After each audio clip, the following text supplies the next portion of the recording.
Welcome to Your Good News. I'm Rena Sargentopoulos. This is a show dedicated to nothing but things that will make you smile or at least help you find hope and faith in humanity. The world is a rough place, and sometimes we just need to hear some of the good things that are going on. This month has been filled with the Winter Olympics and Valentine's Day, and with that in mind, this show is filled with both sports and heart. Starting with the luge, but not the one in Italy. It's a luge in Minnesota getting a viral following on social media right now. Built by a grandpa, beloved by kids. Kent Erdahl takes us for a ride. Minnesota winters are not for the faint of heart. Love winter, especially the snow. But for Steve Blees, even cold weather chores It's going to blow right at you. are a blast. His snowblower isn't typical, and the path he's clearing doesn't always keep him vertical. You might as well stay down now. But it's all by design. It's just pure ice, and it's fast as hell. It's called the Papa Bear Plunge, nearly 300 feet of pure winter imagination, first conceived in a very different season. The idea came from in the summer, cutting the grass, and I'm going, this is a perfect hill for a slide. And once the perfect conditions arrive, he gets to work. I start by taking an ATV with a snowplow. He admits building, maintaining, and even testing this luge Form the edges. can get a little labor intensive. That's more than a little. I think I probably got over 100 hours in it this year. But stick around after hours and Papa Bear's little cubs will show and tell you. He works very hard. Every second is appreciated. I'm just very grateful to have a grandpa who does this, and I really love it. It's really fun. Hi, Cammy. Steve grants unlimited access and high fives to his 8 grandkids. This is the best part. There's nothing better. We ready? He's just like, I'm making a slide really cool. And then we get here and we're like, this is incredible. His 3 daughters, turned mama bears, were so impressed by the first slide 3 years ago that they shared it with the world. I thought this was something that could provoke joy and warm people's hearts. Nicole Warner's hunch was correct. I just uploaded it and it went crazy. Her 2022 TikToks were featured on news channels nationwide. And now, after a 2-year pause forced by Mother Nature, He doesn't do anything small, he does it big. He goes all in. Yeah. this year's plunge is even longer and it's blowing up faster than a Papa Bear campfire. Altogether, it's over 2 million views. Sure, it's nice. I can't deny that. But that's not why I'm doing it, you know. Hi, pal. That's why I'm doing it, right there. See the smile on their face. Is it just two? To be clear, it's not just the grandkids who are smiling. I think it makes you feel like a kid again. There you go. The adults have fun, too. Papa Bear himself is a testament to that. Any grandparent can tell you all they want to do is have fun and take care of the grandkids. Minnesota winters may not be for the faint of heart, but with the right perspective and conditions, they just might fill it. I'm a lucky guy. You know, the good Lord gave me all the right elements to do it. And it's not something you can do every year, right? So you do it when you can. Near Scandia, Minnesota, Kent Erdahl, It's just pure love is all it is. KARE 11 News. Oh! From the luge to the slopes, this is a story of inspiration out of Treasure Valley, Idaho. It's about a man paralyzed in a skiing accident more than 20 years ago. But thanks to a special nonprofit, he's back on the hill again. Maggie O'Mara has his story. I broke my neck 24 years ago snow skiing. It was a ski accident that changed his life. Nate Ogden has been living as a quadriplegic ever since. He always has lived his life to the fullest. He's a husband, a dad, an author, and a speaker, and he's what you'd call a hope dealer. He's the co-creator of the nonprofit Share the Hope, supplying wheelchairs to those who need them all over the world. Our duty on earth is to save God in the form of human beings. Nate's wife, Heather, will tell you his disability has never held their family back from adventure.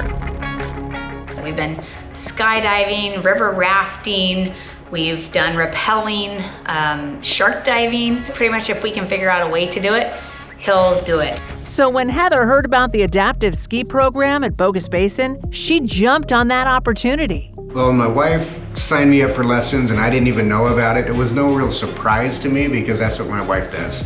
She just makes things happen. And so I knew when it came, I'm like, all right, we're gonna go skiing. You know, Bogus has a program up there through BASE, and let's go. BASE stands for Boise Adaptive Snow Sport Education. It's a 501c3 organization that provides winter sports sessions for people with physical or cognitive challenges. It's 100% all volunteer run, and they operate up at Bogus. I broke my neck snow skiing 24 years ago, and now we're at Bogus Basin, back up doing this again. Nate got to ski for the first time in a long time, and it was everything he hoped it would be. It was a beautiful day up there, and we get me all strapped into this ski, if you will, and it's just so developed to be able to help people with all different abilities, so it's safe, but yet still lets you be adventurous. It was amazing. How cool is it that we have organizations like BASE that allow people with all different abilities to be able to get up here and to ski again. It was so fun to feel that, to have that feeling again where you're sitting there and the snow, you're sliding on top of it, you're able to move a little bit, you're able to direct, and it gives you freedom. It's like we brought back memories of growing up snow skiing at Bogus Basin. To go down some of the runs that I did when I grew up again, and to see and experience all of that, it brings me freedom, it brings me independence. And even though I've got someone back there kind of controlling me with straps, but I'm the one leaning into it and making the turns and going over the bumps and feeling the wind coming into my face. Like, it was exhilarating. It was such a blast. It was quite the amazing effort of lots of volunteers and the BASE program to help us get Nate back up on the slopes, and he killed it. Like, it was just amazing to see how he could just let loose on the slopes again. One of the best parts, getting to ski with his family. Being up there with my son and my daughter and Nate being able to ski again, it was just, I don't know, it just allowed us as a family to feel like there's one more thing that we can do in the world that most people think we can't do because of paralysis. The Ogdens are so excited about the BASE program at Bogus and all the volunteers who make it happen. And I'm so grateful for all those who volunteer to come help. People like me and others they could be blind, they may have other disabilities in some way, but allow them to feel that freedom again. And Nate has a message for anyone watching this who has a story like his. The thing that I would tell people who are sitting at home and they're wanting to maybe do something but they don't because they have a different ability or they have a fear that keeps them from doing it is, you gotta just keep pushing. You have to face those fears, and you have to realize there are people out there that want to help you live a fuller life, and you can go do it. Why are you watching adventure? Why are you watching other people live adventure when you can go out and live it yourself? And that's a motto that I love to live by. BASE is making that happen for so many. Just because you have a different ability doesn't mean that you can't go do the same things as everyone else. It just may look a little different. Still ahead, celebrating Valentine's Day with the ones we love the most, our kids. Their adorable and innocent take on the holiday and love.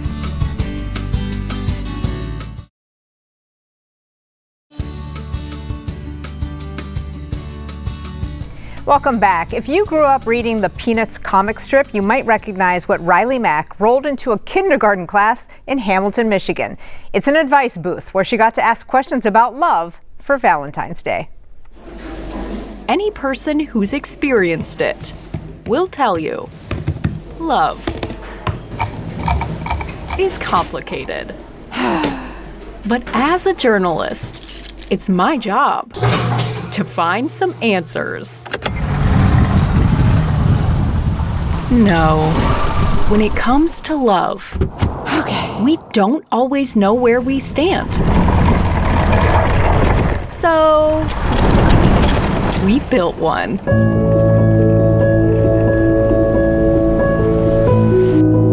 Oh man. To figure out what it sounds like before love gets complicated.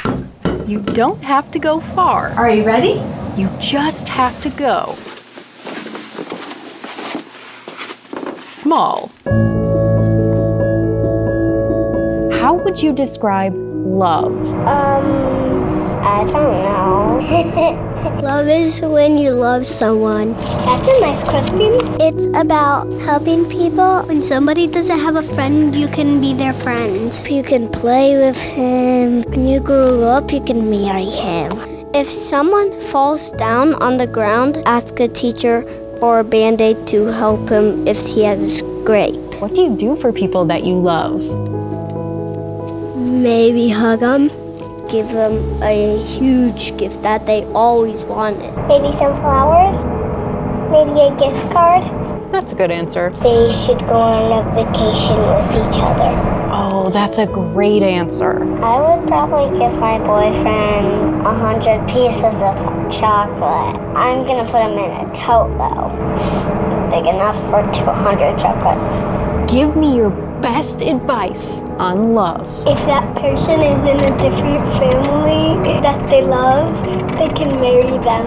And I am in love with someone. My best advice, he loved me too. He had 2 stuffies. He let me have one. If you love them a lot, you probably can give him a big, huge Polaris that runs on gas. I have one. Who do you love? My mommy and daddy. I love school. My brother Levi. I like him. And that's it. Sometimes he's mean, but he's more nice than mean. He loves candy. He can only have a little because he has a little skin infection. Who do you love? D'Artagnan. All right, hi. Hi, my name's D'Artagnan, and I like playing football. What would you look for in a boyfriend or a girlfriend? For them to love me, like getting them a bowl of flowers. I already have a boyfriend. You do? What do you like about it? His hair is fluffy. Love, according to kindergartners. Now, do you think that true love lasts forever? The rest of us, still learning. It does? Yeah. It does. Yes. You've heard wisdom comes with age. How do you know? But when it comes to love, Because I learned a lot from my mom and my dad. maybe we knew it all along. You're so good. Good job. All right, give me a high five. Woo! Yes. Nice. Keeping with the kids and love theme, let's travel to Pennsylvania, where a class is learning about kindness with a little geography on the side. Here's Melissa Steininger. For this group of first graders at Good Shepherd Academy in Kingston, love is in the air. Happy Valentine's. And it's traveling quite a ways to get there. Show that one. This Valentine's Day, all 3 first grade classrooms are on the hunt for the perfect match. A Valentine sent from all 50 states. Yeah, from all over the place. Each Valentine is teaching the students about geography of the states and how kindness connects them. We are learning our states and we're also learning about kindness. To be like kind, respectful to other people. It's an idea that came from Amanda Pouliot, or as her students call her, Mrs. P. I thought, you know what, they'll probably start to trickle in, but we have got them in the mass. Every day it's like 20 cards today, 20 cards the next day. As the letters began pouring in from all over, the map began filling in fast. Over 100 Valentines in 30 states. Do you see where Georgia is? Envelopes sent from all over the country, as far away as Hawaii. Others are making their way across the globe. That's from Switzerland. That's a different country. One even coming from the most magical place on earth. And she had a very special person. Well, the coolest one is the one that we got from Mickey Mouse. While many of these letters of love come from thousands of miles away, their favorites are sent from those closest to their hearts. Smile, have fun, and be kind.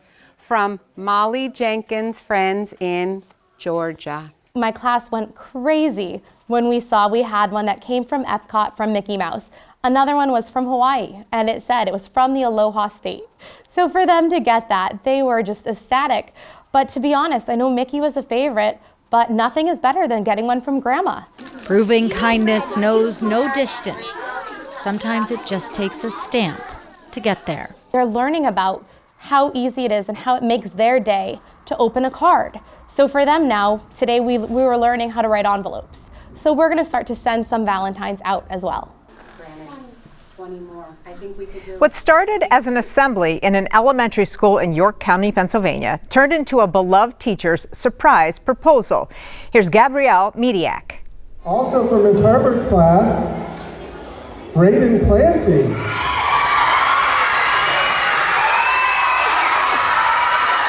That was the moment Miss Abigail Herbert got engaged to her longtime boyfriend, Braden Clancy, with a little help from her Ore Valley Elementary School family. I think I just went into complete shock. I had no idea. As soon as I saw him with the flowers, I kind of put two and two together, but I was not expecting it whatsoever. Honestly, I don't really remember what I said. I know I got "Will you marry me" out. Other than that, I have no idea. I couldn't even hear myself because it was so loud, but it was awesome. Yeah. Let's do 10 times 2. How about that? And those very loud screams you heard, they came from her very excited class of 3rd graders. The students not only were screaming, I had a lot of students crying. I had a lot of hopeless romantics in the classroom. I had so many tears. A lot of them asked if we were married now, too. Yeah, a lot of students in the school thought we got married in the gym. Facing forward! Teaching has always been Abby's passion. My students are amazing. They're one of the most important things in my life. They are a joy every day. And Braden knew just how meaningful it would be to have her kids involved in their special moment. So a couple weeks ago, he went to scope out the area and plan with school leaders. I was away for a training at another building in Dallastown, so he took advantage of every little second that I was not paying attention or not here to kind of orchestrate that. The staff played it off as an assembly where students were being honored for their hard work. They announced the names and the students came up, and I had passed out all 12 prizes, and I went to go back to my seat and the principal's like, "There's one more." And then when I was behind the stage getting ready to go out, I felt like my heart was going to fall to my chest. And the plan went off without a hitch. And I definitely wanted it to be in a way that she would never expect it, and it just ended up working out perfectly. That day was just beyond special because I got to share it with, Braden and my family, and then my school family also too. Still to come, we've showed you stories with love. Up next, a couple of stories with heart.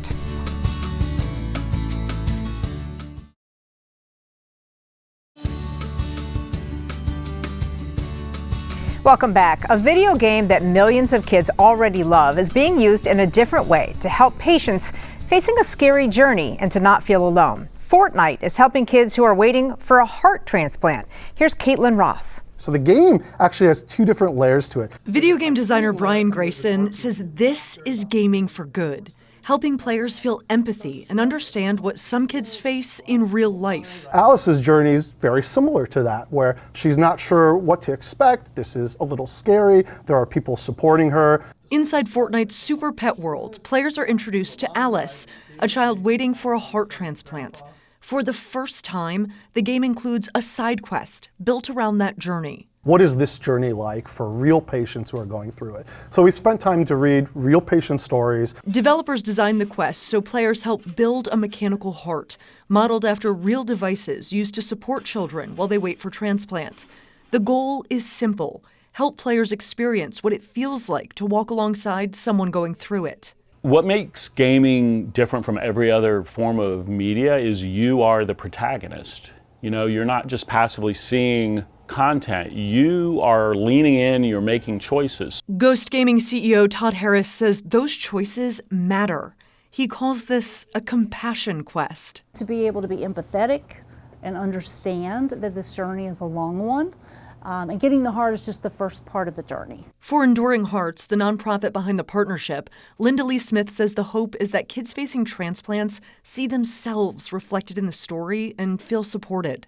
Hey, you have that moment where you're like, am I going to be able to be an adventurer anymore? And then you have that realization of course you can still pursue your dreams. Of course you can be an adventurer. We told you that we would have stories with heart, and we meant it, literally. In addition to being Valentine's Day, February the 14th is also World Donors Day. And no one is celebrating more than a family from Big Lake, Minnesota. One of their sons is recovering from a historic heart surgery. They shared with Morgan Wolf their story of resilience and love. Boop, boop. Boop. Laughter. It's already starting. Is the heartbeat of this home. You gonna give him a pink one? Ooh, pink? With 2 under 2. Hi. The Stavricas are busy. Very nice, silly. Busier than what Mom Roxanne expected when she became pregnant with her second, Lennox. It was almost a 2-hour-long ultrasound. And then you meet with the doctor after the ultrasound, and then that's when she came in and she's like, so your baby has a congenital heart defect. So what he has is called detransposition of the main arteries. Essentially, his body was pulling and pushing oxygenated blood to the wrong places. He was born August 20th. Doctors saw that there were more complications to his heart than expected. Dr. Sinha called it and said, let's bring this to the team and see what our other options are. It's new, but it's going to become more and more popular. After 59 days, Dusty and Roxanne were told that doctors at mHealth Fairview Masonic Children's Hospital found a donor match. Lennox then had the first infant partial heart transplant in Minnesota and the upper Midwest. But as it gets more popular, I think we're going to hit the same ceiling like we have hit with heart transplants. And there are a lot more kids who need it, but we can't do more because that's the number of donors that are available. They're hoping it's the new standard. One tiny heart made more whole. The greatest day. As another family's heart was broken. Our greatest day didn't come without pain for another family, so we're just so thankful for them. We appreciate them saving our baby. Throughout Lennox's recovery, the family noticed a change in their 2-year-old, DeLuca. He actually didn't have his birthmark right away. This birthmark in the shape of a heart started to show up months after DeLuca was born on Valentine's Day, a day recognized also as National Donor Day. Were you born with an extra heart for Lennox? Since Lennox had surgery, DeLuca's birthmark started to fade. And it's like almost like one of our children was born with the love and healing that our other guy was going to need. Oh. Was Mama crying? Was Mama crying talking about you? I'm just so proud of you. As laughter lifts the hearts in this home, left, and this love right, is the one that sustains it. Big ol' hug and kisses, good night. There have been fewer than 70 infant partial heart transplants across the country. Doctors do believe they will be able to apply similar techniques with that surgery to other organs one day. Thanks so much for joining us for Your Good News. We hope this half hour of Zen will make your day just a little bit brighter. And until we see you again, have an excellent week, friends.